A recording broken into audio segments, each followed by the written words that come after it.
Now let's understand the meaning of metallurgy. ठीक है, metallurgy is the remaining part for metals and non-metals and starting point for ICSE students. Okay, metallurgy का थोड़ा basic बताएंगे क्या होता है और कुछ सेपरेशन स्टेप्स बताएंगे क्या क्या होता है. ठीक है, या डीप में नहीं जाएंगे. What is metallurgy? मेटलर्जी का मतलब क्या है? Extraction of metals.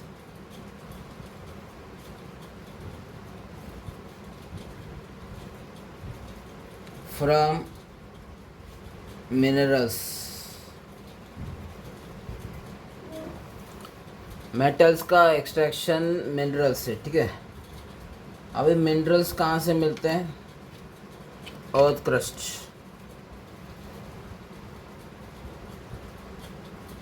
From earth crust. Everything surrounding us. जैसे मैं जिस डिवाइस से और वीडियो रिकॉर्ड कर रहा हूँ वो भी मेटल से बना है. लैपटॉप मेटल से बना है. कंस्ट्रक्शन बिल्डिंग सब मेटल से बना है. मतलब almost everything around us metal. वो सब अर्थ क्रस्ट से निकला हुआ है. प्योर फॉर्म में नहीं रहता, मिनरल्स फॉर्म में रहता है. और मिनरल से हम मेटल एक्सट्रैक्ट करते हैं.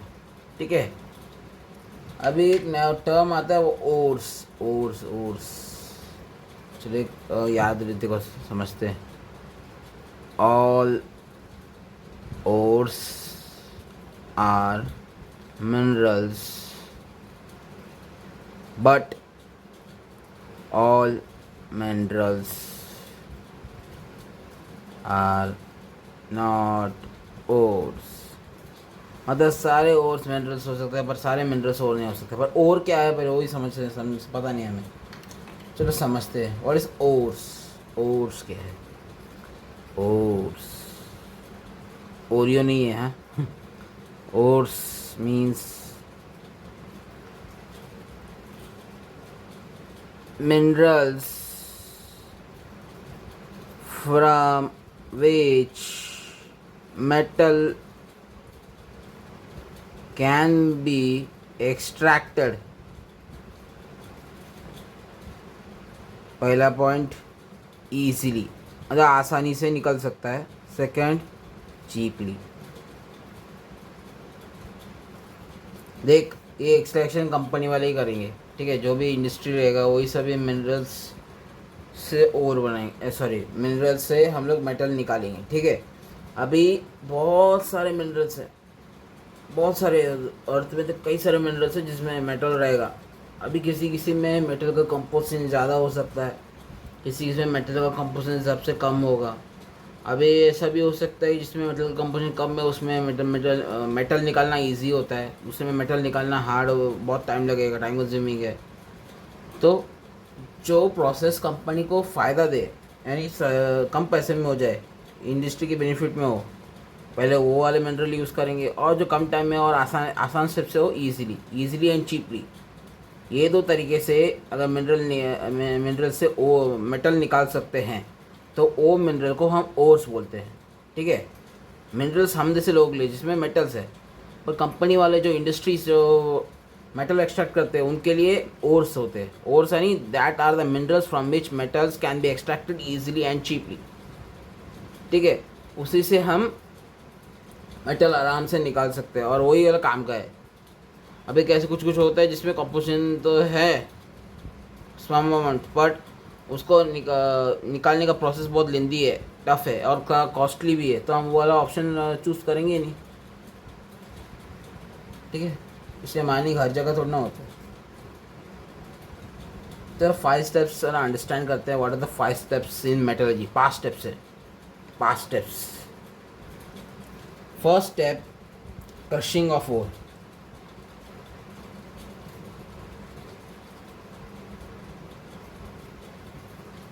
मतलब टुकड़े टुकड़े करना.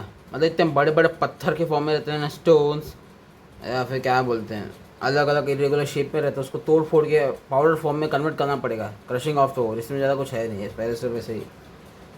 Second, concentration of ore. Concentration of ore या dressing of ore.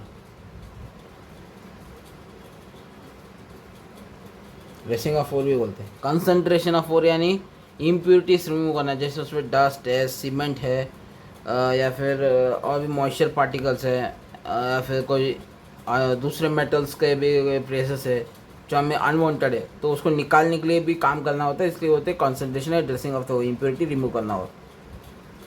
Third point, conversion of ore to oxide, sir वो भी स्पेशली मेटल ऑक्साइड। अभी मेटल ऑक्साइड ही क्यों? क्योंकि मेटल ऑक्साइड से मेटल निकालना बहुत आसान होता है। अभी जैसे और सल्फाइड फॉर्म में भी रह सकता है या फिर कार्बोनेट फॉर्म में भी हो सकता है, जैसे कैल्शियम कार्बोनेट एक और है, या जिंक सल्फाइड एक और है, या फिर आयरन सल्फाइड भी हो सकता है।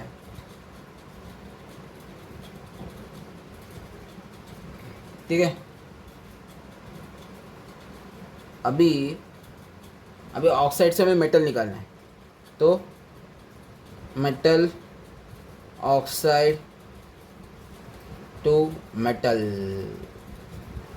मेटल ऑक्साइड से मेटल बनाना। ठीक है, इसमें भी बहुत सारे तरीके हो सकते हैं, जैसे हीटिंग से भी कर सकते हैं, रेड्यूसिंग एजेंट यूज़ कर सकते हैं, नहीं तो एक इलेक्ट्रोलिसिस मेथड भी होता है। किसके लिए होता है वो समझाएंगे डीप में। लास्ट सबसे इम्पोर्टेंट, रिफाइनिंग। देख, मेटल बनाने के बाद भी अभी बना है, that is not 100% pure. Refining करने के बाद 99.99% प्योर तो बनेगा ही। 100% कोई प्योर नहीं होता। ठीक है, नो मेटल इज़ 100% प्योर, 100% तो होता ही नहीं, 99.9999 ऐसा बोल सकते हैं। तो उसके लिए रिफाइनिंग करते हैं। ठीक है, रिफाइनिंग प्रोसेस, इलेक्ट्रो रिफाइनिंग होता है, इलेक्ट्रोलिसिस बेस्ड। ऐसे ये प्रोसेस करने के बाद मेटल 99% प्योरिटी अचीव कर लेती है। ठीक है, अगर थोड़ा सा भी इम्प्योरिटी रह गया, अगर मान लो मेटल अगर मोबाइल में यूज़ करना है या पीसी में यूज़ करना है, या फिर कोई और इम्पोर्टेंट डिवाइस में यूज़ करना है, वो तो करप्ट हो सकती है ना, ख़राब हो सकता है। ठीक है, देखो क्या क्या स्टेप्स देखे थे। पहले क्रशिंग ऑफ ओर, फिर कॉन्सेंट्रेशन ऑफ ओर, कॉन्सेंट्रेशन यानी इम्प्योरिटी रिमूव करना, फिर conversion of ore to oxide. ठीक है, फिर बाद में आता है मेटल ऑक्साइड से मेटल, फिर आता है रिफाइनिंग। आपको बेसिक टर्म समझ में आया अब तक। अभी बात करेंगे कंसंट्रेशन ऑफ ओर के मेथड्स। बहुत कितने 4 मेथड्स है हमारे सिलेबस में। एक है हाइड्रोलिक सेपरेशन, या फिर हाइड्रोलिक सेपरेशन या ग्रेविटी सेपरेशन, हाइड्रोलिक मेथड या ग्रेविटी सेपरेशन जो भी बोलो। Second, magnetic separation method. Third, froth flotation method. Fourth, सबसे अलग मेथड है वो केमिकल या लीचिंग मेथड है। फिर ओ टू ऑक्साइड में 2 मेथड है, रोस्टिंग या फिर कैल्सिनेशन। ठीक है, उसके बाद मेटल ऑक्साइड टू मेटल, तो उसमें अलग अलग जो मैंने बताए थे अभी देखेंगे। फिर रिफाइनिंग में इलेक्ट्रो रिफाइनिंग एक कॉन्सेप्ट है वो देखेंगे। First step in concentration of ore is hydraulic या ग्रेविटी सेपरेशन। इसमें क्या होता है, ओर और इम्प्योरिटी को डिफरेंस अलग करने के लिए इम्प्योरिटी या ओर में किसी एक का डेंसिटी डिफरेंस ज़्यादा होना चाहिए, यानी कोई तो एक हेवियर होना चाहिए, दूसरा लाइटर होना चाहिए। इम्प्योरिटी हेवियर या फिर और हेवियर होना चाहिए, दोनों में से कोई एक, दोनों नहीं होना चाहिए। ठीक है, और इम्प्योरिटी को मेटलर्जी की भाषा में एक वर्ड बोलते हैं जिसको बोलते हैं गेन, GNGUE। ओके, अभी ये होता कैसे है ज़रा इसको बना के समझते हैं। डायग्राम छोटा सा स्लोप जैसा कुछ तो बना रहेगा। ठीक है, इसमें ये ग्रूव्स रहते हैं, ग्रूव्स यानी गड्ढा, होल्स, होल्स ऐसा कुछ तो रहता है, इसमें अटकता है। मान लो अज्यूम इधर और इज हेवियर, और हेवियर एंड इम्प्योरिटी लाइटर है। ठीक है, हम यहाँ पे वाटर हाई फोर्स में छोड़ रहे हैं, वाटर एट हाई फोर्स, तो पानी यहाँ पे बह के निकलेगा। ठीक है, अब इम्प्योरिटी लाइटर है तो इम्प्योरिटी भी निकलेगी बाहर ज़्यादा, क्योंकि reason is impurity is lighter, हल्के वाले पार्ट्स नीचे आएंगे, इम्प्योरिटी प्लस वाटर। और इस हेवियर है तो और स्टक इन ग्रूव्स, मतलब और गड्ढे में अटके अटके रहेगा और इम्प्योरिटी बाहर निकलती रहेगी। ठीक है, ये कॉन्सेप्ट है हाइड्रोलिक या ग्रेविटी सेपरेशन मेथड का। अभी इसमें से उल्टा भी हो सकता है कि और जो है वो लाइटर हो और इम्प्योरिटी हेवियर हो। इम्प्योरिटी हेवियर रहेगा तो ग्रूव्स में अटका रहेगा और यहाँ पे और अन्य पानी के साथ आ जाएगा बाहर। I hope you understood the first method. ठीक है, second method is the magnetic method.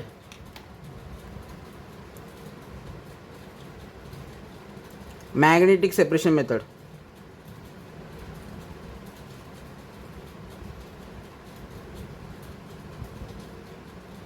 Magnetic separation method में होता क्या है समझते हैं। देखो यहाँ पे बना के देखते हैं। एक कन्वेयर बेल्ट होता है,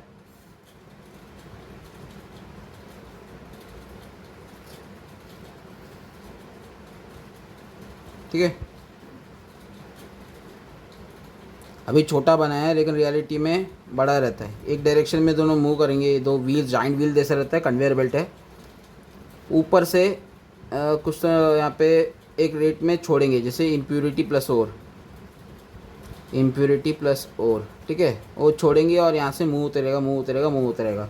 यहाँ पे एक शीट रहेगा, मतलब करेक्ट करने के लिए कुछ तो रहेगा। अभी इसमें कंडीशन क्या है, अगर कंडीशन हमेशा याद रहना चाहिए, आइदर और impurity must be magnetic in nature, magnetic in nature, मतलब इम्प्योरिटी या और में से कोई ना कोई एक मैग्नेटिक नेचर का होना चाहिए। For example iron ore, iron का ओर रहेगा तो फिर वो कौन से नेचर में होगा, मैग्नेटिक नेचर। मैग्नेटिक नेचर वाले ओर मान लो जैसे मूव करते रहेंगे, जैसे मैग्नेटिक है, वो नीचे डायरेक्टली गिरेगा नहीं, वो इधर तक आएगा फिर बाद में वो नीचे गिरेगा। ठीक है, तो ये हो गया और जो इम्प्योरिटी है वो तो गिरते जाएगा, इधर इधर इधर इधर आएगा इम्प्योरिटी। देखो यहाँ पे डिस्टेंस कम दिखेगा क्योंकि अभी छोटा डायग्राम है, लेकिन रियलिटी पे क्या बहुत बड़ा जॉइंट व्हील होता है। ठीक है, इतना बड़ा कन्वेयर बेल्ट रहेगा, वो मूव करेगा, बहुत डिफरेंस रहेगा। और अलग जगह आएगा, इम्प्योरिटी अलग जगह में गिरेगा। That is this method is called magnetic separation method. यहाँ पे उल्टा भी हो सकता है, और नॉन मैग्नेटिक हो और इम्प्योरिटी मैग्नेटिक हो। Any one must be magnetic in nature. पहले में क्या था, any one must be more heavier and other one must be lighter. Density difference होना चाहिए बहुत। दूसरे में कोई ना कोई एक मैग्नेटिक नेचर का होना चाहिए। ठीक है, यहाँ पे आयरन मैग्नेटिक ओर्स ज़्यादा यूज़ किया जाता है।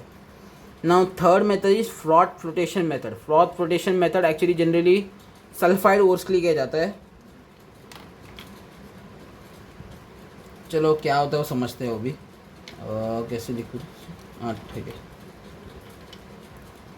Third froth flotation, froth flotation method. अबे फ्रॉथ फ्लोटेशन मेथड क्या होता है, चलो देखते हैं। देखो ये कंटेनर जैसा कुछ तो होता है, टैंक मान लो जो भी। देख इसमें ना कंडीशन क्या है, इम्प्योरिटी या फिर और, दोनों में से कोई एक हाइड्रोफोबिक होना चाहिए, दूसरा हाइड्रोफिलिक होना चाहिए। कंडीशन, हमेशा कंडीशन याद रहना चाहिए। ठीक है, कंडीशन क्या है, और हाइड्रोफोबिक, इम्प्योरिटी, इम्प्योरिटी अगेंस्ट बोलूँ जो भी, इम्प्योरिटी, हाइड्रोफिलिक और वाइस वर्सा।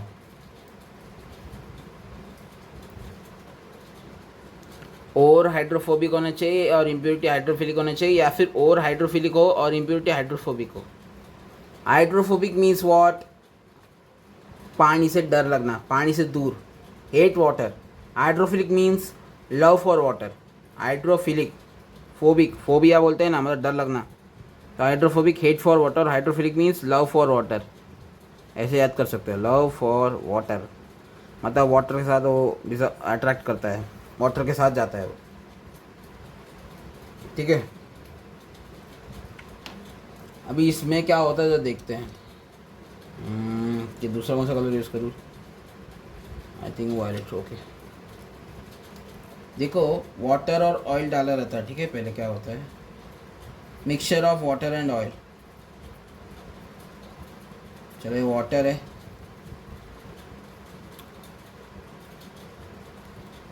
ऊपर ऑयल रहता है, ठीक है।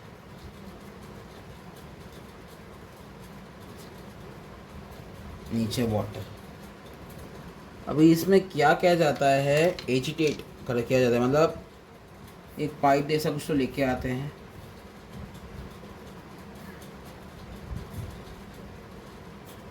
एयर, हाई स्पीड में एयर या एजिटेट बोलते हैं जो भी।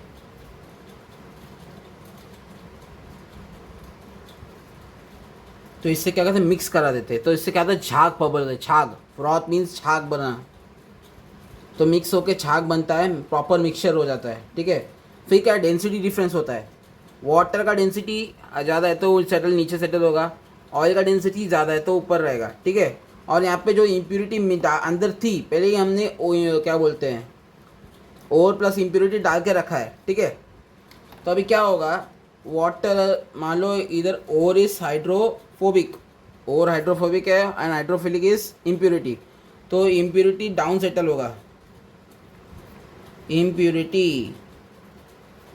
और ऑयल के अंदर क्या होगा, ऑयल के अंदर होगा ओर जो फ्लोट कर रहा होगा आफ्टर द एजिटेशन, मतलब आफ्टर मिक्सचर, छाग बनने के बाद क्या क्या होगा, यहाँ पे ओर रहेगा। जनरली किसके लिए होता है, सल्फाइड ओर के लिए यूज़ करते हैं, सल्फाइड ओर। और ये किसके लिए जनरली यूज़ होता है, it generally use for magnetic separation के लिए, तो आयरन ओर के लिए तो यूज़ होता ही है, ठीक है। हाइड्रोलिक सेपरेशन में क्या कंडीशन था, कंडीशन इंपॉर्टेंट है, एग्जाम में हमेशा कंडीशन ही पूछते हैं, डायग्राम वोग्राम भी बनाने की जरूरत नहीं है, कुछ भी अगर एक्सप्लेन करने बोला तो आप डायग्राम बना के अच्छे से समझा सकते हो, मैंने तो बस रफ डायग्राम भी सब बना दिया है अभी, ठीक है। आप लोग अच्छे से बनाना, ठीक है। हाइड्रोलिक सेपरेशन में कंडीशन क्या है, दोनों में से कोई एक डेंसर होना चाहिए, ताकि कोई जो हल्का वाला ग्रेविटी उसे उठा के ले जाए, ग्रेविटी या पानी, और एवियर वाला ग्रुप में अटक जाए। मैग्नेटिक सेपरेशन में कोई ना कोई एक मैग्नेटिक होना चाहिए, ओवर मैग्नेटिक होना चाहिए या फिर इम्प्योरिटी, दोनों में से कोई एक। फ्रॉथ रोटेशन में क्या होता है, कोई एक हाइड्रोफोबिक होना चाहिए और दूसरे एक हाइड्रोफिलिक होना चाहिए, ठीक है। नाउ लास्ट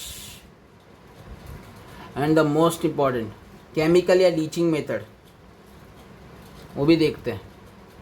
केमिकल और लीचिंग मेथड में देखो, सॉल्वेंट में और सॉल्युबल होना चाहिए और इम्प्योरिटी इनसॉल्युबल, मतलब एक पर्टिकुलर सॉल्वेंट या सॉल्यूशन जो भी रहेगा उसमें कोई तो और या इम्प्योरिटी, लेकिन जनरली बोलते हैं और सॉल्युबल होना चाहिए, और सॉल्युबल रहेगा और इम्प्योरिटी इनसॉल्युबल होना चाहिए, ठीक है। और इसको फिल्टर पेपर में पास करेंगे, pass through filter paper, pass through filter paper, filter paper या किसी ऑब्स्ट्रक्शन के थ्रू पास करेंगे तो इम्प्योरिटी पास नहीं होगी और बाद में और प्लस सोल्यूशन अलग हो जाएगा, ठीक है। अभी इसमें एक एग्जांपल बोलूँ तो क्या बोल सकता हूँ, NaOH, NaOH इज यूज, इसमें एक एग्जांपल बोल सकते हो, NaOH in extraction use in bare process in extraction of aluminium, ठीक है। इतना ही है। केमिकल लीचिंग मेथड क्या होता है, और must be soluble in any solution and insoluble impurity, impurity insoluble होना चाहिए और सॉल्युबल होना चाहिए, और उसको पास किया जाता है फिल्टर पेपर या किसी और दूसरी मेम्ब्रेन के थ्रू, इसमें इम्प्योरिटी पास ना हो और बाद में सोल्यूशन के साथ और भी अलग हो जाए, ठीक है। अब उसके साथ अलग अलग क्या प्रोसेस करना है कुछ पता नहीं, कैसे कह नहीं सकते। एग्जाम्पल बोले तो यूजिंग NaOH इन एल्यूमिनियम एक्सट्रैक्शन, एग्जाम्पल बोल सकते हैं bears process, BAYR, bears process, bears process में यूज़ किया जाता है एल्यूमिनियम एक्सट्रैक्शन के लिए, ठीक है। अभी हो गया चारों मेथड देख लिए हमने इन कंसंट्रेशन ऑफ द ओर या ड्रेसिंग ऑफ ओर बोलते हैं। Third is conversion of ore to oxide, ore को ऑक्साइड में बनाना। चलिए इसके दो मेथड है। First is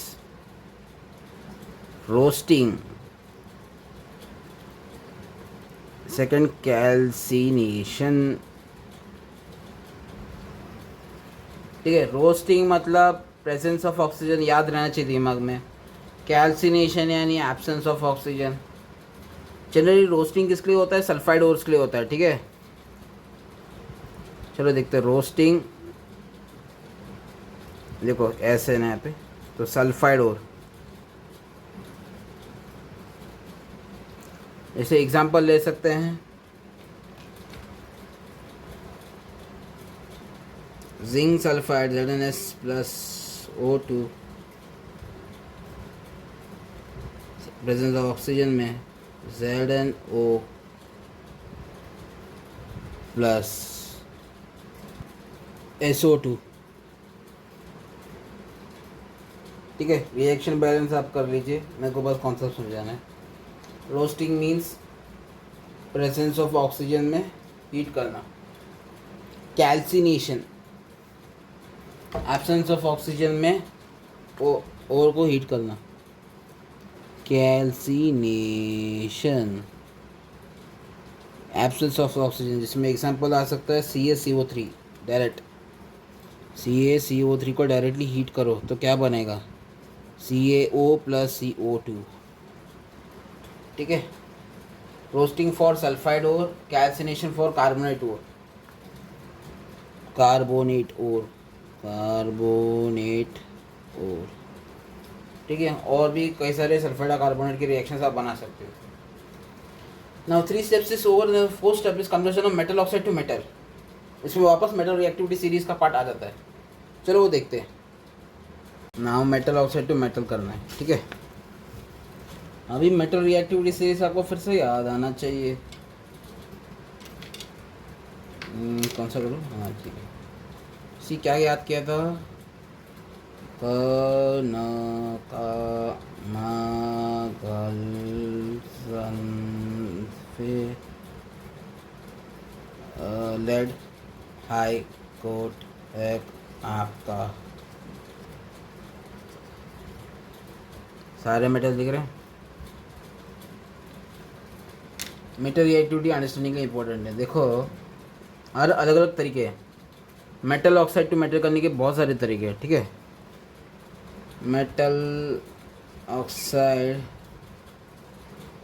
plus reducing agent एक तरीका है तो मेटल बनाने के लिए।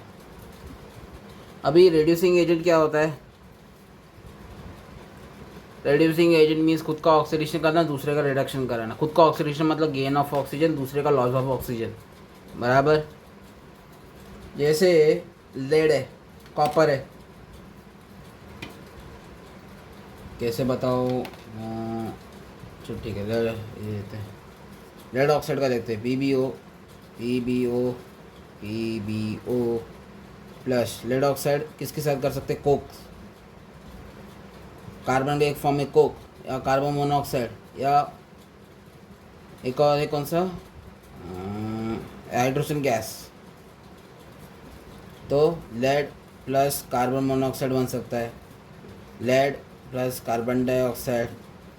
अंडर सर्टिंग कंडीशन कुछ ना कुछ करके लेड प्लस वाटर H2O बनेगा। C coke, carbon monoxide and hydrogen gas, this are reducing agent. ठीक है, अभी लेड ऑक्साइड भी हो सकता है, कॉपर ऑक्साइड CO भी हो सकता है, CuO।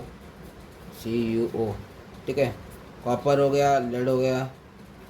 अभी कुछ कुछ ऐसे भी मेटल होते हैं जिनके oxides are not very stable, जैसे कि एग्जांपल है silver oxide and mercury oxide, AgO और HgO। ठीक है, इनको थोड़ा सा हीट कर दो तो अलग हो जाएंगे, Ag और Ag अपने आप अलग हो जाएंगे। थोड़ा सा हीट करो नो प्रॉब्लम, तो Ag हो गया, Ag हो गया।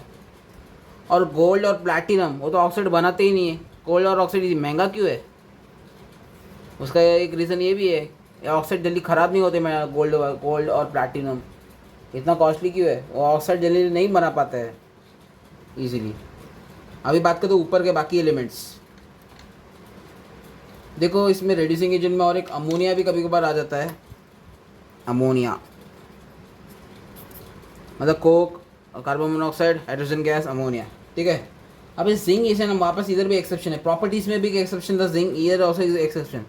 जिंक कोक सिर्फ ओनली कोक, हाँ देखो copper oxide, lead oxide, coke, carbon monoxide, hydrogen, ammonia, चारों में से किसी से भी रिड्यूस हो सकता है, पर जिंक के लिए सिर्फ कोक है। जिंक ऑक्साइड जिंक का metal oxide plus Coke is CO2 plus Zn। Zinc इधर बनेगा, CO या CO2 बन सकता है, depend on condition. Okay sir, यहाँ इधर अभी क्या बोलते हैं, CO2 नहीं CO होगा। Zinc oxide plus carbon Coke, carbon monoxide plus zinc. अभी बात करते हैं ऊपर के सारे मेटल जो हाईली रिएक्टिव है। Potassium, sodium, calcium, magnesium, aluminium, these are highly reactive form electrovalent electrovalent bond with oxygen। इनके जो ऑक्साइड्स होते हैं, potassium oxide, sodium oxide, calcium, magnesium oxide, aluminium oxide, oxygen इस नॉन मेटल, ऊपर के जो मेटल है हाईली रिएक्टिव मेटल है, ठीक है। मेटल और नॉन मेटल का जो बॉन्ड बनता है उसको इलेक्ट्रोवैलेंट या आयनिक बॉन्ड बोलते हैं, जिसे हमने केमिकल बॉन्डिंग में देखा था। इन दोनों के बीच में strong electrostatic force of attraction है।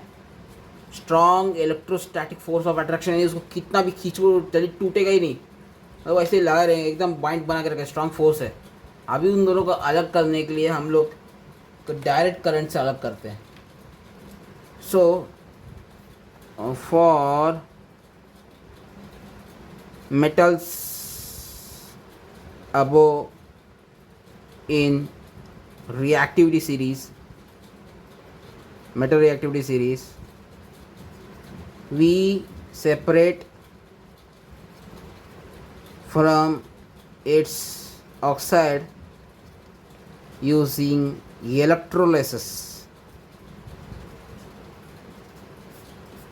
हम इलेक्ट्रोलिसिस मेथड से हम उसको सेपरेट करते हैं। इलेक्ट्रोलिसिस यानी डायरेक्ट करंट, हम डायरेक्ट करंट इसके लिक्विड फॉर्म में, मतलब जो मेटल ऑक्साइड है उसको लिक्विड फॉर्म में हम यूज रख के हम उसमें इलेक्ट्रोलिसिस अप्लाई करके अलग कर देते हैं। करंट, डायरेक्ट करंट अप्लाई कर दो और अलग हो जाएंगे metal non metal. Positive charge में नेगेटिव चार्ज आएगा, एनायन अट्रैक्ट होगा, कैटायन नेगेटिव चार्ज पे अट्रैक्ट होगा, cation positive charge, anion negative charge. Positive charge और नेगेटिव चार्ज अपोजिट इलेक्ट्रोड में अट्रैक्ट होकर चले जाएंगे, ठीक है। That's all the 4 methods। Okay, now last method is refining। Refining किस बेसिस में होता है? इसमें इलेक्ट्रोलिसिस बेस्ड है एक मेथड है, इसमें होते हैं इलेक्ट्रो रिफाइनिंग। हम यहाँ पे इलेक्ट्रो रिफाइनिंग ऑफ कॉपर क्या है वो देखेंगे, ठीक है। Understand electro refining. अभी इलेक्ट्रो रिफाइनिंग में होता क्या है, देखो हमने डायग्राम पहले ही बना कर रखा है टू सेव टाइम। यहाँ पर एक इलेक्ट्रोलाइटिक सोल्यूशन है, मतलब कॉपर सॉल्ट सोल्यूशन, मतलब जिसका हम इलेक्ट्रोलिसिस रिफाइनिंग कर रहे हैं, मतलब इलेक्ट्रो रिफाइनिंग कर रहे हैं, उसी मेटल का सॉल्ट सोल्यूशन होना चाहिए इलेक्ट्रोलाइट, ठीक है। यहाँ पे इम्प्योर कॉपर रॉड है, मतलब एक ऐसा इलेक्ट्रोड है, इलेक्ट्रोड में एक पार्ट एक इम्प्योर कॉपर, यानी जो हमने निकाला है 4th स्टेप में जो करके क्या मेटल ऑक्साइड टू मेटल निकाला है, दैट इज इम्प्योर कॉपर। हम कॉपर के एग्जाम्पल से समझेंगे, तो कोई इम्प्योर कॉपर को ऐसा एक इलेक्ट्रोड बनाया, दूसरे में प्योर कॉपर जो हमें पहले से ही था, वी ऑलरेडी हैव, ठीक है। एक हमने निकाला, अभी 2 इलेक्ट्रोड हैं, उसमें से जो पॉजिटिव को कनेक्ट होता है उसको बोलते हैं एनोड, और नेगेटिव से कनेक्टेड उसको बोलते हैं cathode. Cathode negative, anode positive. A starting में आता है तो plus, first is always first, plus positive, और सी बाद में आता है इसलिए नेगेटिव, ऐसे याद कर सकते हो, ठीक है। अब और क्या, एक और इंपॉर्टेंट चीज़ we have to remember this, anode means oxidation. Anode oxidation होता है, एनोड में ऑक्सीडेशन ऑकर होता है, कैथोड में रिडक्शन होता है, एक में ऑक्सीडेशन में तो दूसरे का रिडक्शन ही होगा, ऑब्वियस है, तभी रिडॉक्स पॉसिबल है। ठीक है, एनोड ऑक्सीडेशन, कैथोड रिडक्शन। और एनोड में हमने इम्प्योर कॉपर रखा है, कैथोड में हमने प्योर कॉपर रखा है। ठीक है, क्यों रखा है अब समझते हैं। ओके, अभी जैसे हम बात कर रहे हैं, चलो एनोड में क्या हो रहा है, ऑक्सीडेशन। ठीक है, एनोड ऑक्सीडेशन हो रहा है, तो oxidation means what, loss of electron, gain of oxygen, loss of electron, loss of hydrogen. Okay, तो कॉपर जो इलेक्ट्रोड यहाँ पे कॉपर इम्प्योर कॉपर है एनोड में, वो इलेक्ट्रॉन दे के Cu+2 electron it will donate. Obvious बात है, अभी जो इलेक्ट्रॉन डोनेट करेगा क्या बन गया, कॉपर आयन। अभी यहाँ से कॉपर आयन इधर नीचे जाएगा Cu+2। ठीक है, और जो दो इलेक्ट्रॉन थे, 2 electrons, it will go from positive to negative, current flow from positive to negative जा रहा है ना, तो यहाँ 2 इलेक्ट्रॉन इधर आएंगे। ठीक है, अभी यहाँ पे यानी कैथोड में 2 इलेक्ट्रॉन जो आ गए, ये Cu+2 ion will get attracted to that electron because Cu+2 is positive charge and electron is negative charge. Now both will get attracted to each other. Cu+2 and electron ये attract हो जाएगा, तो Cu+2 अभी कहाँ collect होगा, copper ion will get accumulated at cathode, तो मतलब Cu+2 will get accumulated at cathode, मतलब कैथोड की तरफ जाके वहाँ पे रह जाएगा, और इम्प्यूरिटी एनोड में रह जाएगी, ऐसे ना एनोड मड सेटल डाउन होगी कुछ देर बाद, एनोड मड इम्प्यूरिटी एक ही जगह रह जाएगी, और जो प्योर मेटल है कॉपर आयन की फॉर्म में जाके उधर वहाँ इलेक्ट्रॉन एक्सपेक्ट करके वहाँ पे चिपक जाएगी, मतलब प्योर कॉपर के साथ उसका थिकनेस बढ़ते जाएगा। इट मीन्स अभी एनोड जो इलेक्ट्रोड है जिसका नाम एनोड है, उसका थिकनेस कम होगा, इम्प्योर कॉपर का थिकनेस कम होगा, ये प्रोसेस चलते रहेगा। Thickness of anode decreases and cathode thickness increases. Diagram बना के इतना भी लिख के एक्सप्लेन करोगे ना, बस काफ़ी है। थोड़ा सा और 1-2 वर्ड आपको लिखना तो आता ही है, फेंकना तो आता होगा ना स्टूडेंट्स को। कॉपर वहाँ सेटल हो जाएगा कैथोड में, ऐसे इलेक्ट्रॉन निकलते रहेंगे एनोड से, और वो कहाँ पहुँचेंगे, कैथोड की तरफ, और जो आयन जो सेटल डाउन हुए कॉपर आयंस, वो अट्रैक्ट हो जाएंगे इलेक्ट्रॉन की तरफ, और बाद में थिकनेस बढ़ जाएगा प्योर कॉपर का, और इम्प्योर कॉपर का थिकनेस कम होता जाएगा, और इम्प्योरिटी एक जगह ही रह जाएगी, और इम्प्योरिटी में जो मड जो सेटल डाउन होगी कुछ, उसको बोलते हैं एनोड मड, वो लेकिन एनोड की नीचे की तरफ वो सेटल हो जाएंगे। Okay, I hope you understood the electro refining process. अभी आज ऑफिशियली बोल सकते हैं metals and non metals is now clear. Okay, मैं अभी वीडियो 3 हिस्से में बांटने को सोच रहा हूँ। फर्स्ट इज़ प्रॉपर्टीज़, एक वीडियो वो डालूंगा। सेकेंड हमने जो रिएक्शंस देखेंगे, metal plus water, metal plus acid and metal with salt solution, बहुत छोटा है लेकिन इंपॉर्टेंट है, और ये metal is most important. ICSC वालों के तो ये तो बेसिक है, इतना जो 4 ड्रेसिंग ऑफ द कोर है तो पूरा ही है, हो गया, एक पार्ट तो कंप्लीट है। ठीक है, और इलेक्ट्रो रिफाइनिंग कॉपर का देख लिया। ठीक है, अभी फिजिक्स का लेंगे तो हम न्यूक्लियर फिजिक्स देखेंगे, और मैथ्स लिया तो ट्रिग्नोमेट्री स्टार्ट करेंगे। Till then bye, happy learning, enjoy.